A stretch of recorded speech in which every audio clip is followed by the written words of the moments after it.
Thanks for tuning in to another round of facts. Before we begin, be sure to subscribe to the channel and click on the bell icon to be notified of the latest set of facts from all over the world. Today, we're looking into New Zealand. You've definitely come to the right place to learn some of the most interesting things about this country. New Zealand has a rich and interesting history spanning many centuries. From many wars to an eventual lasting peace, let's take a peek at some interesting and cool facts about New Zealand. The Maori people, the indigenous people of New Zealand, arrived by canoe from islands in Polynesia near Tahiti between 1250 and 1300. Living in isolation for some centuries, they crafted a completely unique culture. They developed their own language, a vast mythology, and a fascinating set of arts and crafts. Even today, roughly 600,000 people identify as Maori, according to the 2013 census. They are the second largest ethnic group in New Zealand after European New Zealanders. The Maori named the country Aotearoa, which translates to the land of the long white cloud. Try saying that 5 times fast. In 1642, Abel Tasman, a Dutch explorer, was the first known European explorer to reach New Zealand. He visited the islands, amongst others in the area. However, upon being attacked, his party fled the area for about a century. New Zealand officially received its name in 1645 by Dutch cartographers, which is just a fancy word for map makers.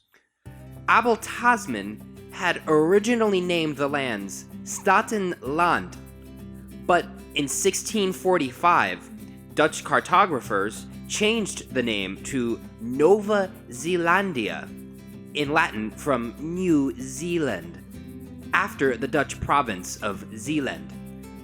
It took another century or so for British explorers to modernize the name as we know it today. In 1769, Captain James Cook came to the islands. He was a British explorer, navigator, cartographer, and captain in the British Royal Navy. He created the first map that navigated completely around the island of New Zealand.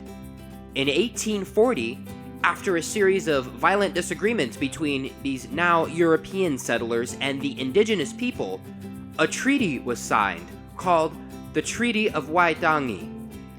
This made New Zealand an official colony of the British Empire, meaning their ruler was now the Queen of England.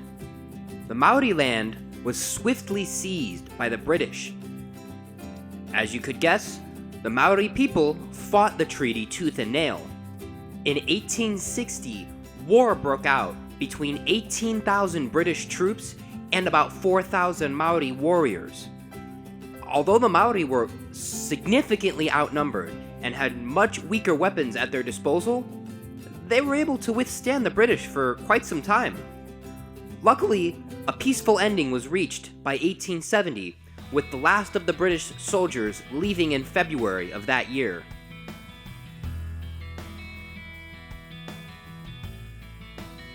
New Zealand is a very remote country. A flight there from America would take around 13 hours. Now, if you were flying from the UK, you'd arrive in about 24 hours.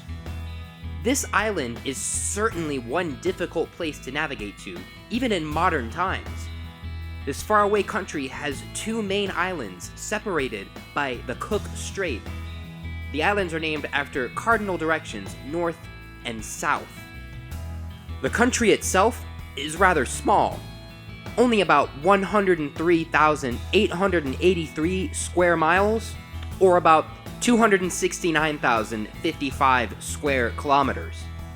Here's something to ponder. It's roughly about the same size as the UK. The UK has about 63 million people living there, whereas New Zealand only has about 4 million. New Zealand is one of the least populated countries in the world. Like other islands, New Zealand is the product of active volcanoes.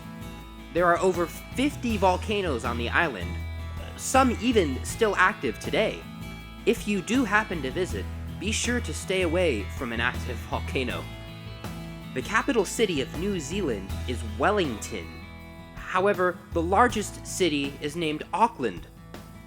Interestingly, Wellington is the southernmost capital in the world. Great Lake Taupo, the largest lake in New Zealand, was formed by a massive volcanic eruption some 26,000 years ago. It was so huge that the dust could even be seen in China. Now that's one mighty eruption. The lake is just a little smaller than the country Singapore. A swim across this lake could take you some time.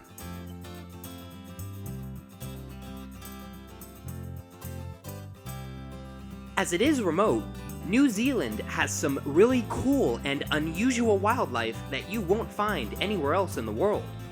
Nearly all of the land mammals in New Zealand are birds, and most of them can't even fly. One example of this is the kiwi. The kiwi belong to an ancient group of flightless birds called the ratites. Because they cannot fly, how exactly they arrived in New Zealand is not completely clear. This is a frightening fact. In the last 1,000 years, half of all the animals on the islands are now extinct. There's more. Other animals are also in danger of becoming extinct as forests are cut down and swamps are drained. There are less than 75,000 kiwi birds remaining in the wild. Now, while that may sound like a lot, it really isn't. But there's good news too. Some species are making a comeback. The kakapo, kokako, and tuatara have all seen increasing numbers recently. I certainly don't want to see them go extinct in my lifetime. New Zealand is home to one of the world's heaviest insects, called the weta. The weta is part of the cricket family. It weighs 2.5 ounces, or about 70 grams. That's ridiculous for an insect. It weighs 3 times more than a mouse and looks like a giant cockroach. Snails are herbivores, right? Well, on the South Island lives a giant carnivorous snail called the Pawelephanta. They mostly eat earthworms and are rather large for a snail. One of the most interesting animals here, the tuatara, are species closely linked to the dinosaurs. They've been around for 150 million years and can live to be about 300 years old. Now, can you imagine living to be 300 years? The most curious thing about these creatures, though, is that they are born with a third eye. However, after 6 months, the third eye gets covered with some skin. Did you know bungee jumping was invented in New Zealand? In 1988, the world's first commercial bungee jump was a 140-foot jump off the Kawaru Bridge in Queenstown. That leap is just a little bit short of half the height of the Statue of Liberty. Do you think you'd be up for that challenge? There's a special word for New Zealand's particular dialect of English, New Zealand. It's a mixture of English and Maori words. New Zealanders love their cars too.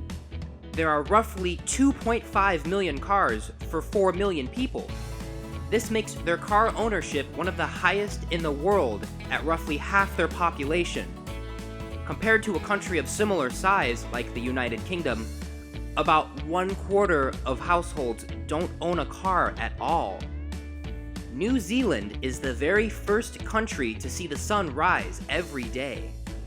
I'd love to see a sunrise in New Zealand someday. For such a small and remote country, there is so much about New Zealand that is both entertaining